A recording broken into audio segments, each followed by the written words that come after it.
What's the hardest part of your job? Just opening yourself up to judgment, I think. I feel like there's a lot of pressure in like staying, I guess, relevant, because social media is so ever changing that it's really hard to stay on top of it. What kind of mods have you done to your art? So I've done a lot of aero because I really wanted to build it to be like really good in canyons. Have you seen like a trend of like what works and what doesn't for you? Being dumb, unfortunately, but I don't want to be that person. So it's like harder to figure out what can work without me having to do something that isn't the best look. When I first started Instagram, like I never took photos of myself. Then all of a sudden I'm like, oh gosh, I have to take all these photos of myself. The second you're there, the cops are already there waiting to give everyone a ticket. Do you go to like SEMA? And... It's no longer a trade show. Or somehow everyone is just in that trade somehow.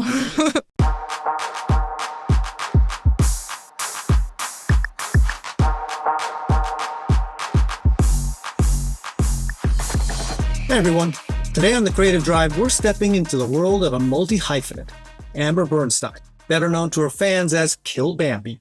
From the driver's seat of her head-turning modified Audi R8 to the DJ booth and live streams on Twitch, Amber's built a personal brand fueled by a passion for cars, style, and unapologetic individuality. We'll get into her entry into car culture, the story behind her R8 build, how she juggles music, gaming, cars, and what she's learned about building her audience. Whether you're a builder, a streamer, or simply a fan of cars and fearless creators, I think this one's going to be for you. Here's my interview with Kill Bambi. All right. Amber, aka Kill Bambi. Yeah. Thanks for being on the show. Of course. All right. So The Creative Drive is a podcast. We just talk about all things creative and cars.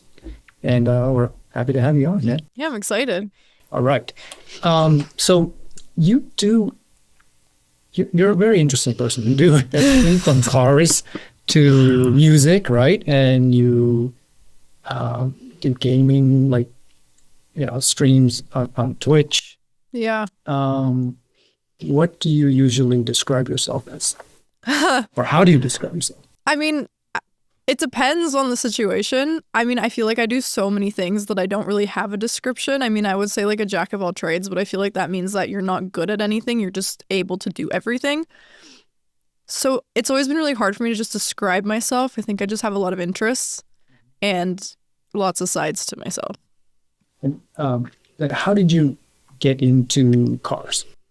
So I've always really been into cars growing up. And it kind of stemmed from video games as well. So when I was a kid, I was playing a lot of like Need for Speed and watching Fast and Furious, and I was collecting Hot Wheels and all this stuff, and I just was drawn to it for really, there was no reason. It just was innate to me. Mm-hmm. And then I kind of just, as I grew up, it just became a little more interesting.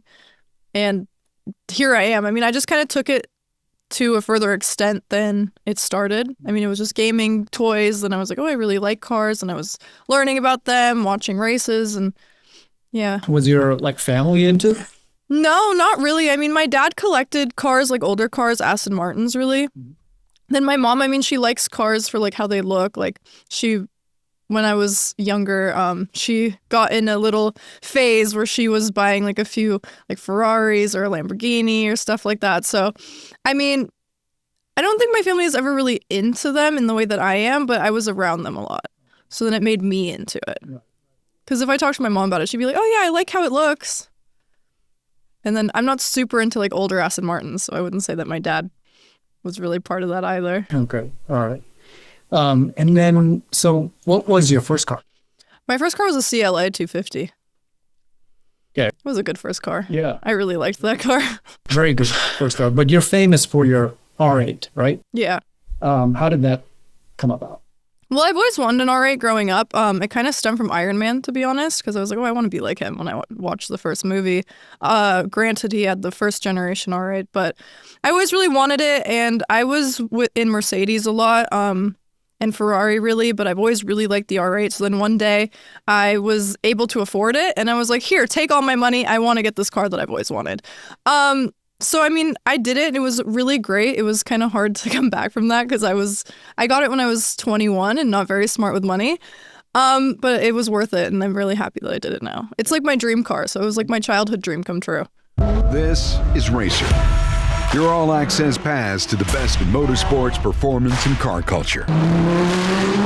Get Racer Plus for live races, extended highlights, breaking news, and fan-favorite build and enthusiast shows, all in one place. From Formula Drift to off-road mayhem. A full-blown nail-biter. Supercars to grassroots brawls, garages to rare collectors. Stream it all, anytime, anywhere. This is about machines and the people who move the culture forward.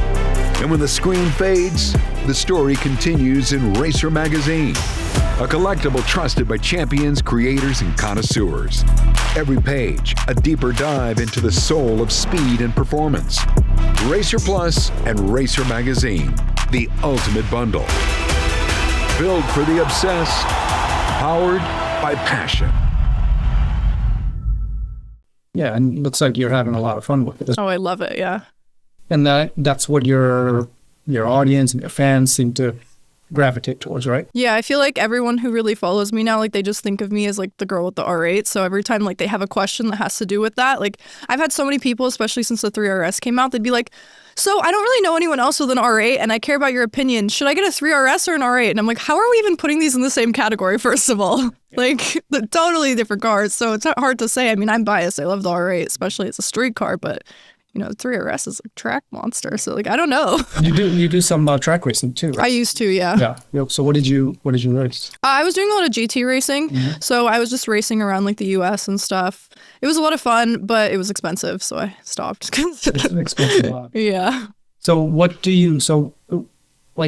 it is an expensive hobby, but you seem like you merge your hobbies into sort of a job as well, or like a profession. Yeah. You DJ as well. I mean, I do. Is that something that you still continue to do? I do, yeah. I was also producing as well, but I kind of took a step back from that. I still DJ here and there, but I think my main focus is always going to be cars. Mm-hmm. But I do love music, and it's still something that I do on the side, and I do some shows here and there. But cars are just my real full passion. So what kind of mods have you done to your art? Well, to the R8 is a lot of like cosmetic mods. So I've done a lot of aero because I really wanted to build it to be like really good in canyons, because that's like the main thing that I was doing as I've had my car. So, you know, like wing, I have like a carbon fiber hood now, which is really cool. It's not really aero, but it looks nice. Yeah, it is later. You know, like side skirts, just canards, stuff like that. Just to keep it planned on the ground. I've done like tunes. I had like a flame tune for a little bit, but my car wasn't very happy with it, so I don't have that anymore. But a lot of it's just like cosmetic and then aero, kind of just keeping on the ground. I think the suspension that the R8 comes with is already really great, so I never really touched that.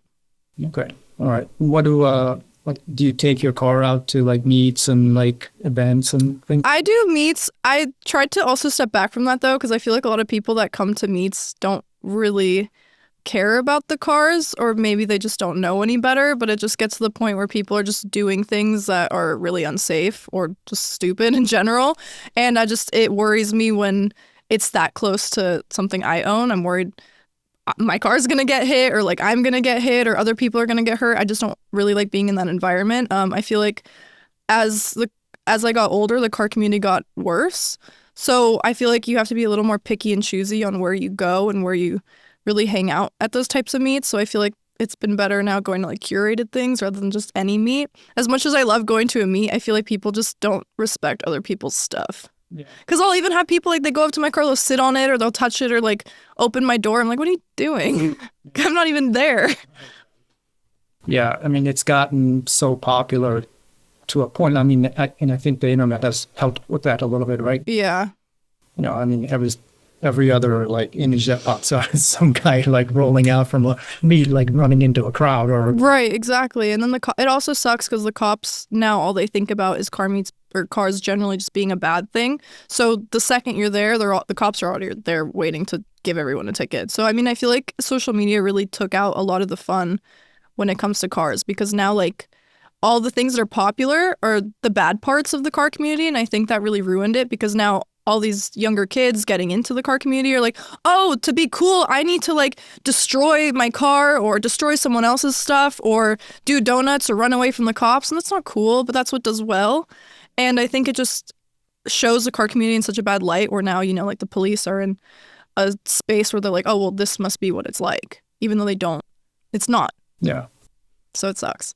Where do you want the car community to go? Like in what direction to move on it? Well, I mean, I feel like for the people that actually do respect cars, I feel like there's just so much innovation and even just community when it comes to the car community. So I wish that it would just continue that way. Because when I first got into cars and I really started getting into the car community, which was right before my R8, when I was meeting people, like it was a lot better. People were more respectful to each other. You don't really get hated on if you can't afford to build the coolest car or whatever. Like people were a lot more accepting and like, oh, like this really cool. Like I love that you're happy with your car, stuff like that. Like really helping people. And it was just like more of a loving community where now I feel like it's just a lot of hate, especially as a girl. Like, oh, well, you're a girl. You don't know what you're talking about. Or like someone else bought your car or whatever. Like you can't get any respect as a girl in the car community at all. So I wanted to just go back to how it was where like, so much innovation, like people are so smart and just, everyone should care about each other again. Yeah. We went to Air Water, the Porsche event. Yeah. The other day, and it was all love. It was like there's that I loved like the vibe of that event because like no one's hating. Everything is like, you got some air cooled Porsches, you got you got the water cooled ones, and you got sports cars, and you got some like really junky old ones as well. But everybody's like having a really good time, and it was like it's very curated, as you said. So yeah, and plus it's expensive to the tickets aren't that cheap either. It's not free to come. Right. So, there's sort of a barrier to entry there, which makes it a curated experience. Yeah, I think once you get it curated, it can help. But I think also it depends. I think Porsche is really lucky because their community, other than the new 3RS fanboys, are very loving. Like they're all very good people. I feel like they all support each other in a way, and they all have like a similar interest, and that's what they care about each other for. Whereas I feel like a lot of other car communities, especially like in like Beamer communities or like supercar communities, there's a lot of just trying to be better than other people, where it brings a lot of toxicity. Somehow Porsche doesn't have that. Yeah. Strange. Yeah. I wonder why. Right? The hypercar community, it might be a stereotype, but there's a lot of toxicity there, isn't there? Oh yeah. A lot. Why do you think that happens? Well, I mean, am I allowed to like curse? I will bleep it out. Okay. Well, I mean, maybe I can go around it. I think it's just like an ego measuring contest all the time. So I feel like there's a lot of toxicity more because I think there are a lot of people that, they don't know what money is, and they get gifted this really cool car. Now they think that they're someone else, or people, they do have a lot of money, or they're new to having a lot of money, and they buy this Lamborghini Huracan, and now they're top dog. And I think it's just a lot of ego that you have to kind of like weasel your way out of, which is really unfortunate because I feel like, I think your car is really cool, but then again, like, I don't think that supercars are everything. Like, I love like seeing like a JDM box, for lack of better words, and I love it. Like, I want an RX-7 so bad, but I want one that's not beat on already because I want to beat on it. Yeah. Well, it's hard. It's hard. Cars, so it's good. Exactly. So RX-7s are your thing? I love them, yes, so much. Every time I'm on Facebook Marketplace, like hoping to find one that's like doesn't have too much done to it, so that I can make it my own. I love that car. Which RX-7? Which FD. FD? Mm-hmm. Yeah, that's they're hard to find. Yeah, they're also like crazy expensive now for what they are. I feel like. Well, all the JDMs are getting expensive. I know. Yeah, I mean, try to pick up an R32 now, or even R34. Oh yeah, which is insane. I mean, even the NSX, I love that car. That's like my favorite JDM car, I think. Yeah. Like an old NSX would be like, oof, yeah. Love that. They're so expensive, like a few $100,000. Yeah, I know. I mean, totally priced out of them. I should have bought one like 15 years ago. Seriously. Yeah.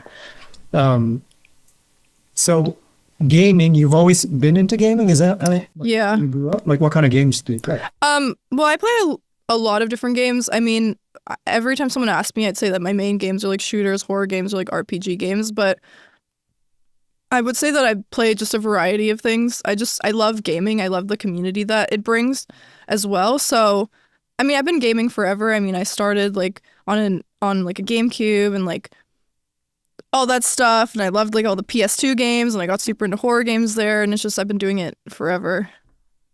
Do you play any driving games or not? I do. I don't play them as much. I mean, I tried like some Forza and stuff, but it's just not the same because I feel like if I want to play a driving game, I'm just gonna go play it in my car outside. Yeah, some people drive and like to play, like Gran Turismo. Or Yeah.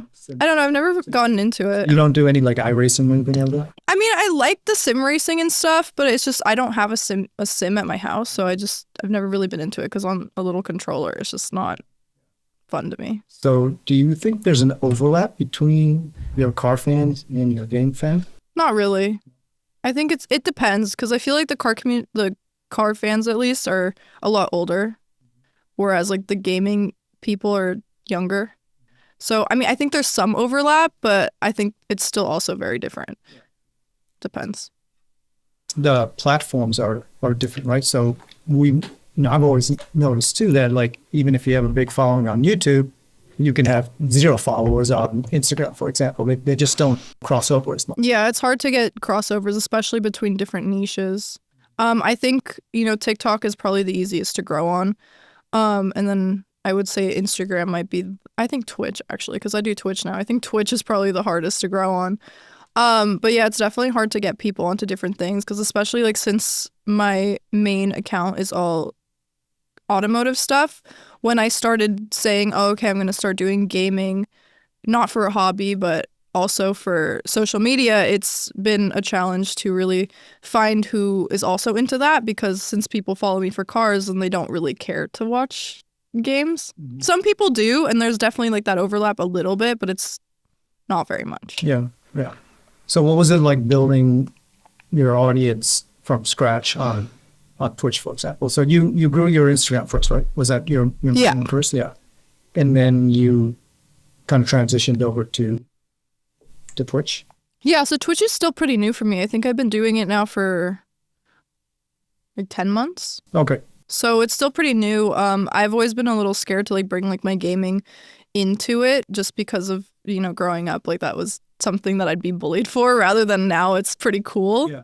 So I've always been a little skeptical, especially because of like my niche. And I think a lot of the people that follow me are a lot older and not into that. But I mean, it's been something. I think I've definitely been making separate followers from that and like straight from Twitch or even from TikTok rather than it being like from my Instagram. So it's basically having 2 different personalities. I don't know. Yeah, I know that's like having like 2 faces and two different jobs, right? Yeah. Yeah. I feel like Hannah Montana. When you're building an audience, I'm really interested about how you grew your audience and like the 2 like different faces that you have. And 3, I guess, because you have your music here as well. But did the audience on Instagram originally grow pretty organically? Well, so actually my Instagram I started with music. So about 100,000 of the followers that I got was solely from doing music and like DJing. So that's kind of how I started. And then around then was when I started posting car stuff because I wasn't really posting car content until I got my R8. Because it just never seemed like something. I think also back then too, it was a little looked down upon to be like posting about cars, which is so weird how times just change with everything. But yeah, so every time I would bring it up, people would be like, why would you want to post about that? Like, that's so cringy. And I'm like, yeah, you're right. Of course. Why would I want to do that? That's crazy. So I started with music and then I got my car and then I just started posting about it. And then I remember the first time that I posted it, my post just blew up. Like people were so into it. I was like, oh my gosh, I didn't know how many people followed me that really like cars. So then I just kind of started it and it was just like a cannonball really of just rolling into it. And then I just started modding it and then people were super into it. And then people were giving me ideas of what to do with the car. And I was like, oh, like this is totally untapped territory for me. So I'm just going to start it because it's something that I really like. So this should be super easy for me. So, I mean, it really just started like that. And it just really came organically. Like I'd never really touched TikTok at the beginning. So it was all solely just like Instagram. I did like a little bit of YouTube, but it was just pretty much that. I mean, I was going to way more car meets and stuff. I was collaborating with a lot of other people who had similar interests. So yeah. But it was easy for you because you were already interested in cars. It's not something that you just just picked up, right? Yeah. You just weren't posting about it because you didn't know that people would like Yeah. it, right? Exactly. So from that experience, do you think it's smarter for creators to stay in one niche or like try to have like pivot maybe from like you did from music to more cars, or how do you think about that? I mean, I think it depends. I mean, life is so short. I feel like you should do whatever you want on social media and people will follow you if they like it. And if they don't, then they don't. I mean, it's your life. Who cares? I mean, I think, you know, obviously if you're focused solely on making money, then maybe pivoting or adding another niche might not be the thing for you.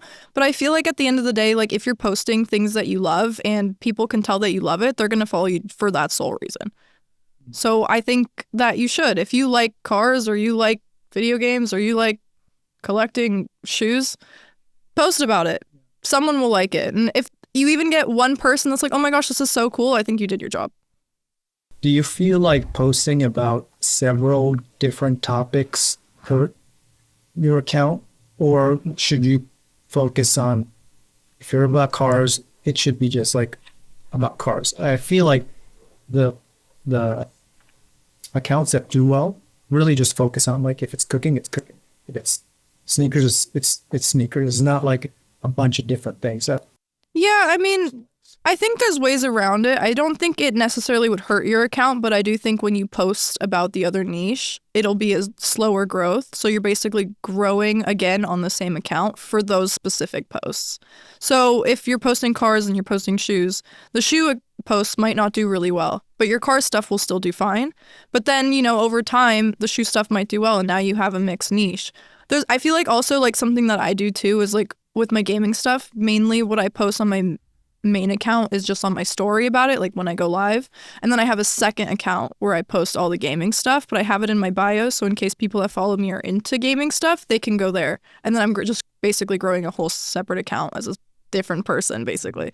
So, I mean, I think it just depends. I don't think mixing niche, I think it depends on the niche though, too. Because like if you're into boats and you like cars, like those go together, you know? Yeah. So what do you think about the car community in general, like the social media community, at least the people that follow you and engage with you? How would you describe them?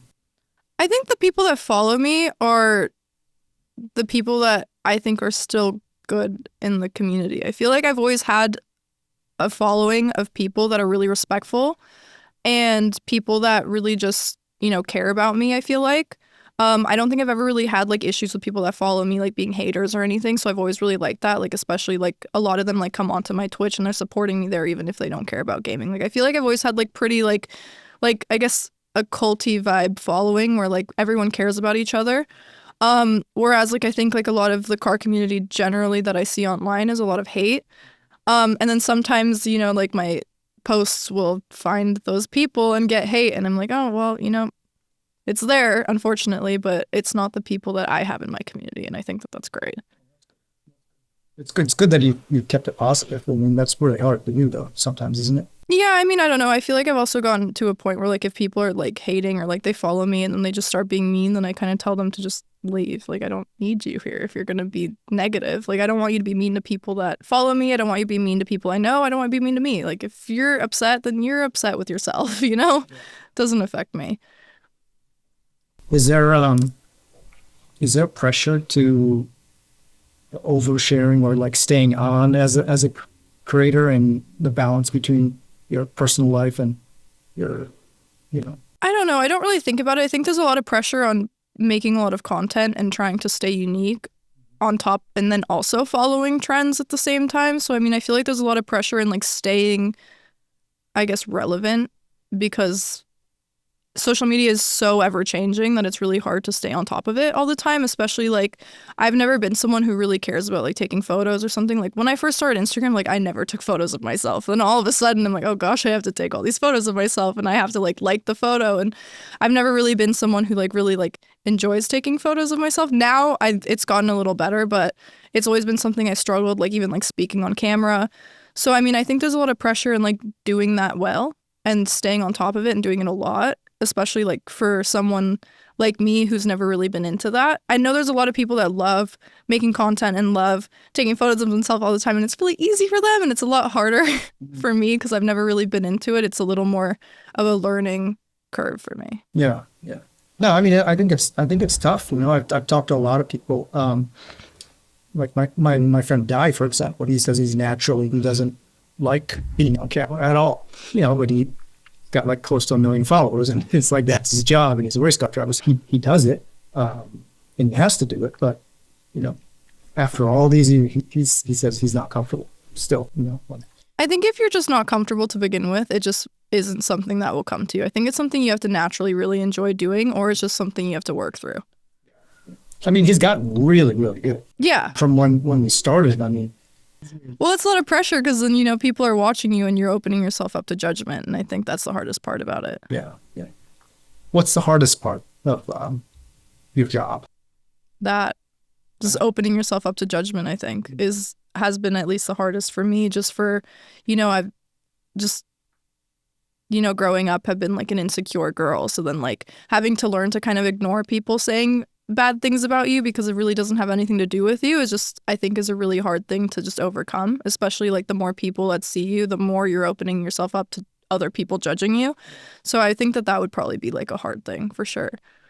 When I first started getting on camera a long time ago, I would just hate the YouTube comments. I just hate it, you know, because they're so brutal. But I mean, it's like, okay, you know, I mean, at some point, you know, you got to just stop, you know, reading, you know, and then not just like take everything, but easier said than done. It is, right? Because you're just, I always want to know. Yeah. Like, I will always read comments about me, and I will have my feelings hurt about bad comments about me, but then I think it's more, instead of telling myself not to read them because I won't stop reading them, it's more just realizing that if someone feels the need to say that about somebody else, it's more of an internal thing for them than it is about me. So. Yeah, I mean, and plus they're hidden. Right? Yeah. Behind, you know, especially on YouTube, behind some, like, you know, you don't even know who this person is. Exactly. Just like bashing you. And that was, I mean, there was this one time when we did some reviews and we had some guests, and the guests weren't like super experts on cars, right? And that was fine because they weren't brought in as an expert. They were just brought in as someone to like get the feeling of the car from like a normal person's perspective. Mm-hmm. And they just went to town on them, and I was like, oh my God, I mean, I feel so sorry for like even inviting them on the shoot. It's like, yeah, you know, in hindsight, maybe we shouldn't have, but I don't think you shouldn't. I think you can't.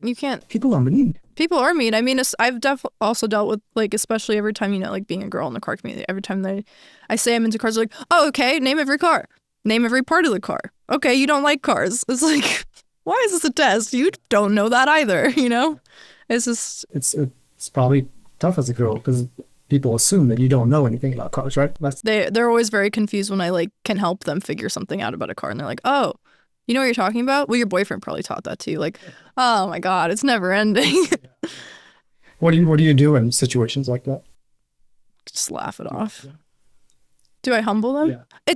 I can't though, because no matter what I say, they have an excuse. They're like, oh, well, this, well, that. It's like, it's just, I just laugh it off. It doesn't affect me. You know, if they want to think that, then fine.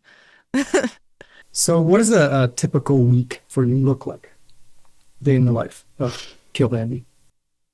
Wow, that's a hard one. I don't know. It's ever changing. It really depends. I mean, like, I'll probably be looking for like a car meet, or I'll probably be, you know, just working or doing research on like what content works well. Then I'm also streaming like 3 days a week. So I'm getting ready for that, trying to figure out how to make that more interesting. It's just really all over the place. I feel like it's a lot of just like researching, working, and then making content and editing. Are you a one-woman team? Do you have help, or do you have... I mean, I have help. For sure. I have like a good support system when it comes to it, but I feel like it's just always hard just staying on top of what will work. Yeah. Do you use like analytical tools, or like how do you like analyze and see like what's working or what's not? I mean, I use tools. I definitely, will just see what's doing well. I mean, I scroll a lot. I mean, I use a lot of just like AI too to help me figure that out, which I know some people will be upset about that. But I mean, I feel like it's something that makes the workload less difficult. I also know a lot of people that are in the same niche, so we kind of just talk about it and figure things out together. But I mean, it's really just a guessing game at the end of the day. Yeah. You never really know with the algorithm, though. Mm-hmm.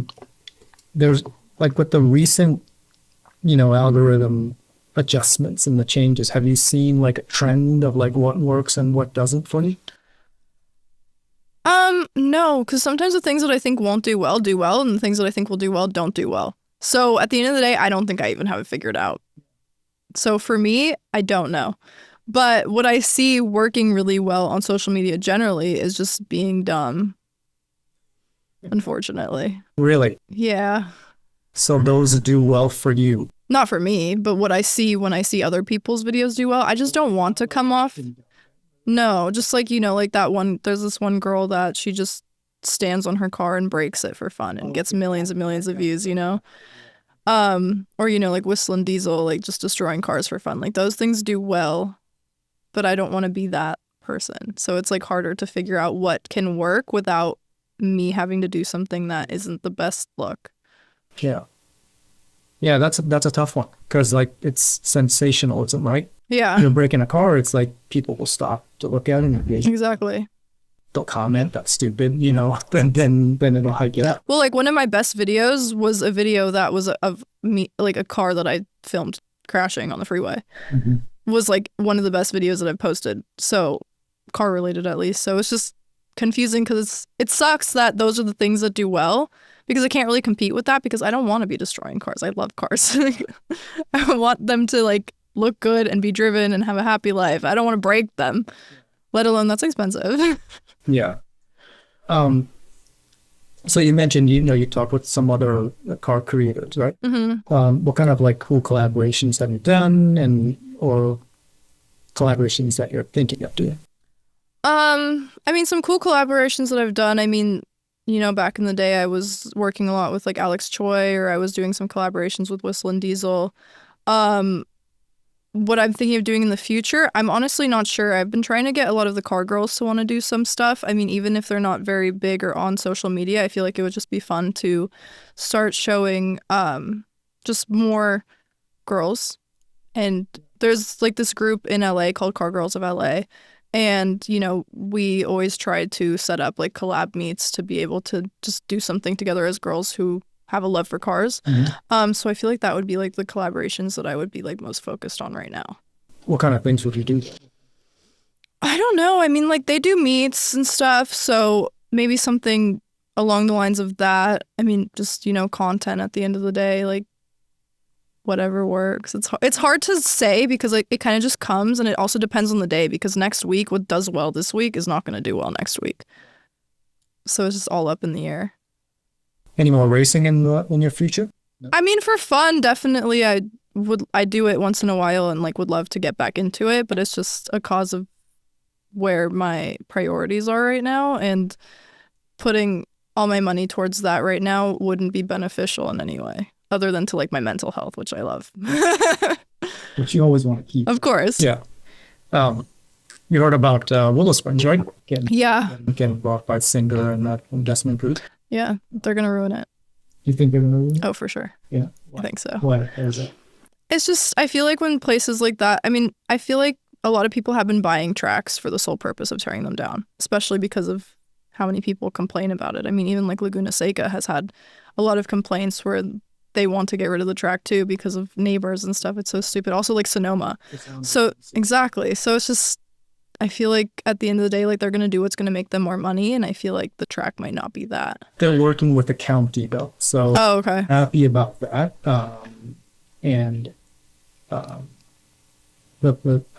I've heard some things and read some things about the group that bought them. And it's good that a company like Singer bought them too, because they're a car company and at the end they're an enthusiast company. True.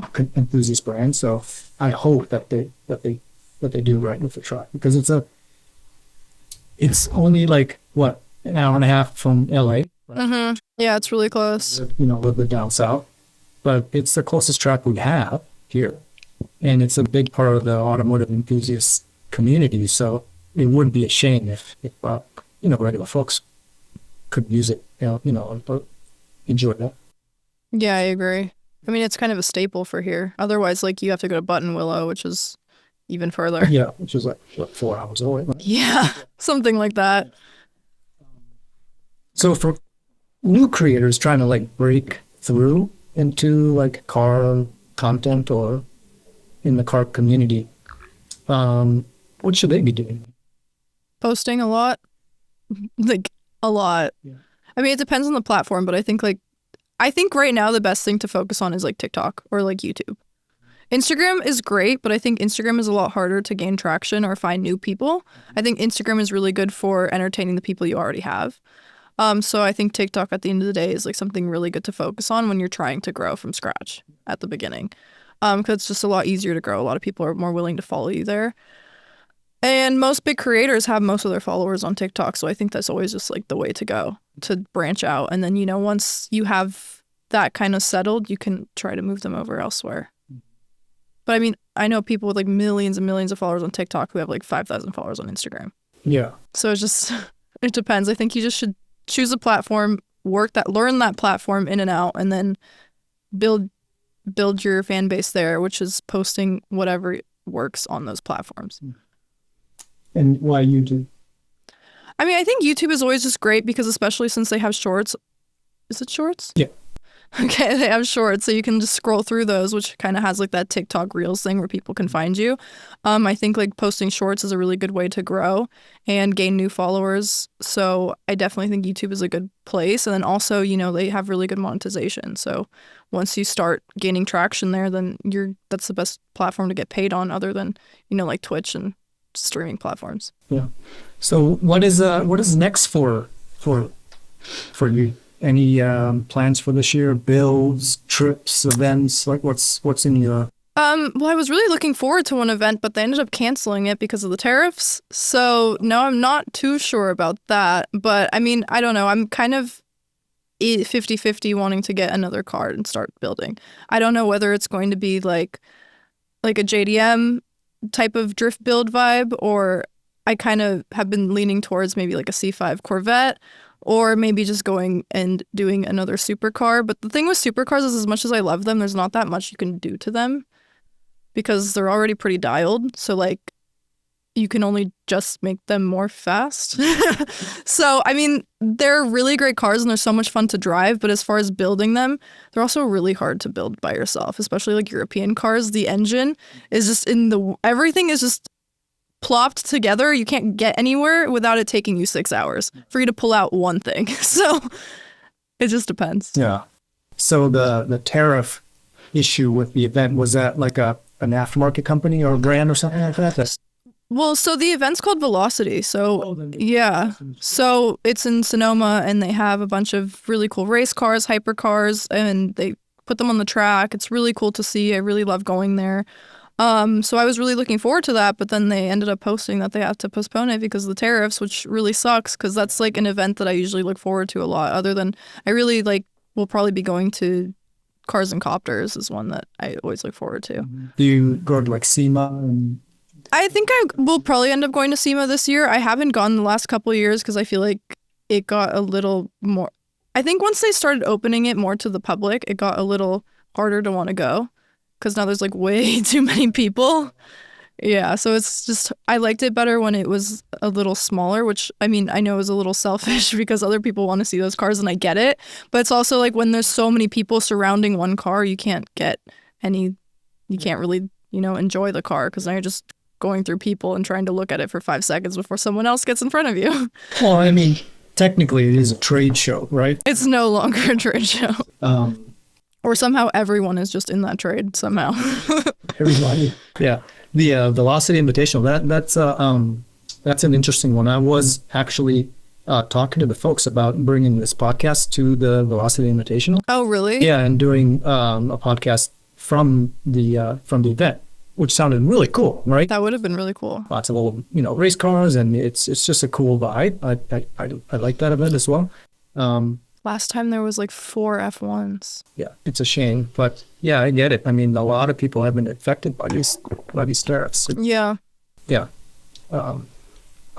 especially these like aftermarket companies that make a bunch of stuff in China. Right. Even like European brands, right? I mean, they make a lot of stuff, like even the components. So Yeah, I mean, that's a huge reason that I'm kind of like waiting a little bit on doing another car, another build, because I was really planning on it. And then that happened. I was like, oh, I'm a little worried about the market now.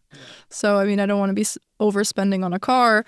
And I also don't want to buy a car and then it tanks because all these other cars are now 10 times more expensive because of the tariffs. I don't know. It's just like there's so many things about it that is just so up in the air and kind of scary that I'm scared to just go into it. And then I guess it's like a fear of the unknown with them, I guess. well, I think the whole economy is like scared because there's just so many unknown factors right now. Right? Right. I mean, it's also scary because I also just started in real estate too.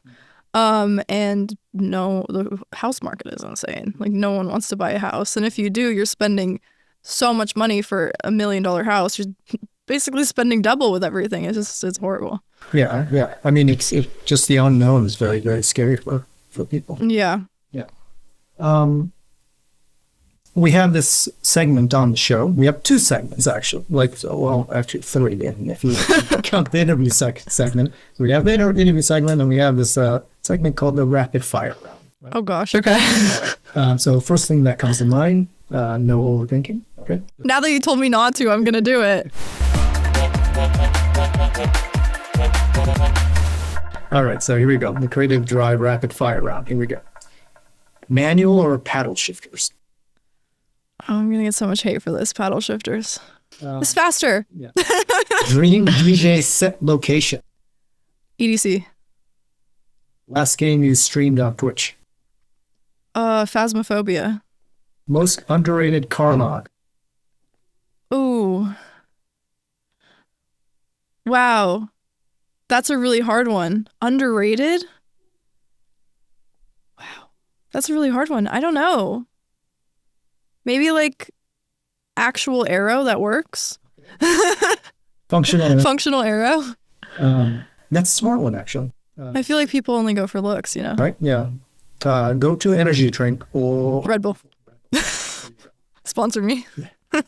I know the answer to this one. Vinyl wrap or paint? Well, paint, but it's more expensive, so wrap. You wrap your car. I do. Yeah. Because I feel like you can change it more often, but in a perfect world, paint looks better.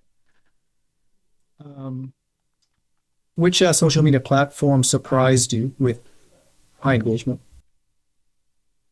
Instagram. If you weren't doing any of this, what would you be doing?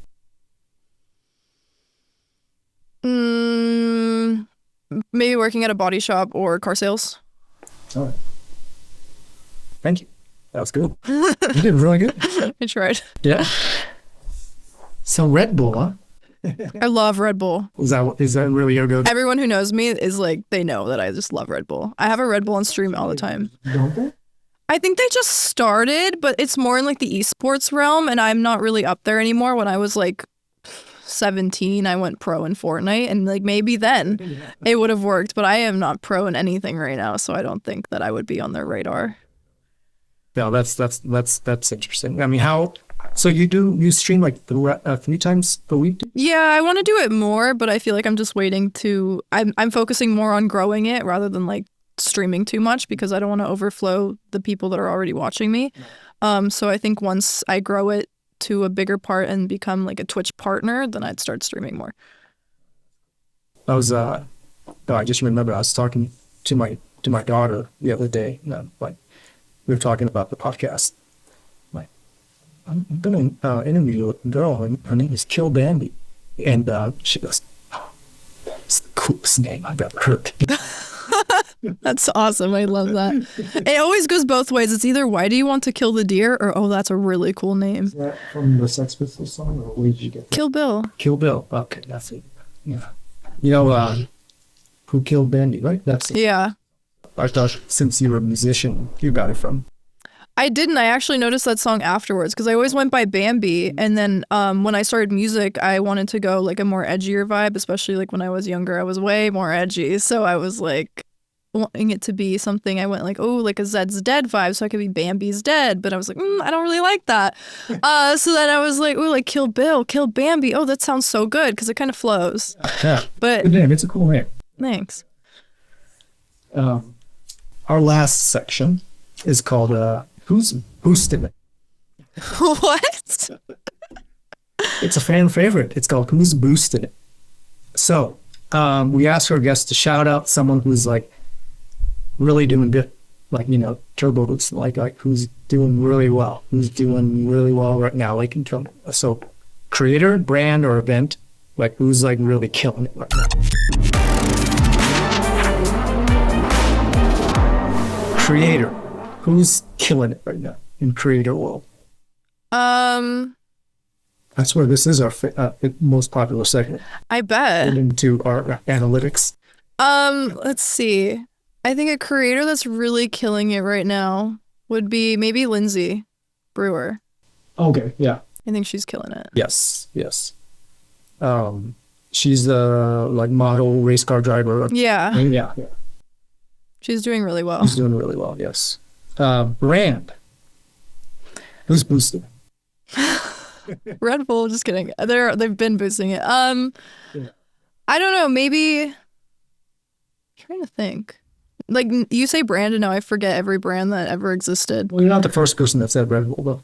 Really? Yeah. But I feel like that's like an obvious though, because can you really they're boosting it, but they've been boosting it. They do so well though. They do, but they've always been well. Okay, I guess yeah, Red Bull. I mean they pretty much just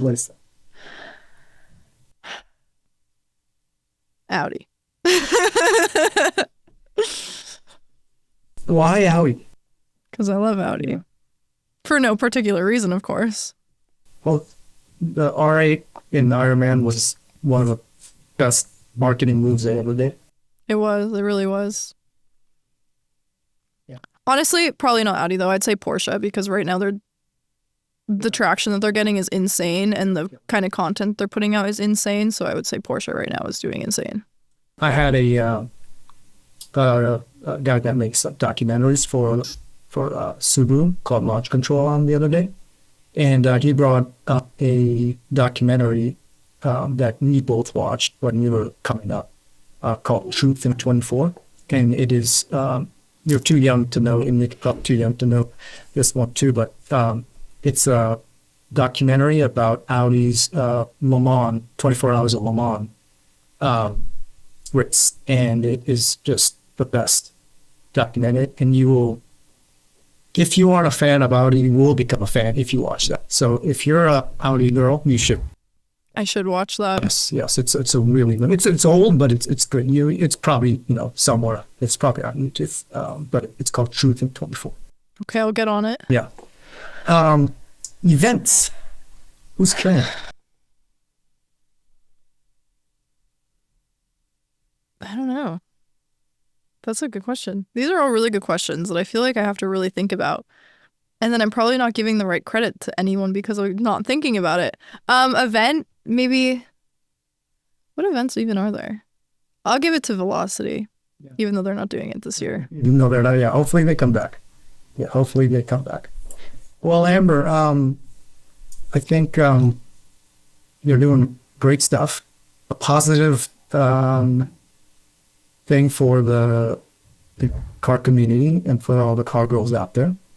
We end our podcast with the same question. Actually, this is the final question.